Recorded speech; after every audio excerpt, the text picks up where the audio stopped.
አንድ ነገር ለኢትዮጵያ ሕዝብ ክሊር ይሁን። ሰው አማራ በመሆኑ የምትጠላ ከሆነ አጋንንት በውስጥ ያለ፣ ትግሬ በመሆኑ በመጥላት አጋንንት በውስጥ ያለ፣ ኦሮሞ በመሆኑ የምትጠላ ከሆነ መናፍስት አጋንንት በውስጡ አለ። በውስጥ አንድ ሰው ሲዳማ በመሆኑ፣ ጉራጌ በመሆኑ፣ ወላይታ በመሆኑ፣ ሶማሌ በመሆኑ፣ ኤርትራዊ በመሆኑ የምትጠላ ከሆነ አንተ አይደለም እየጠላ ያለው፣ ባንተ ውስጥ አጋንንት አለ። ይህንን በድፍረት ነው የምናገር። ምክንያቱም ሰማይና ምድርን የፈጠረ ጌታ ሰላሙን ስለሰጠኝና ጥላቻ ከሰይጣን መሆኑን ስላስተማረኝ ነው።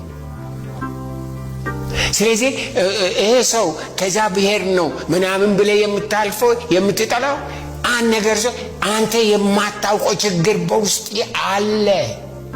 ኢትዮጵያውያን የምትጠላሉት ምንም ምክንያት ኖሯቸው ሳይሆን ሰይጣን የሚያመልኩት የአባቶቻቸው መንፈስ፣ የአባቶቻቸው አጋንንት፣ ያገዳዩ አጋንንት ምን እያደረገ ነው? እያጣላቸው ነው።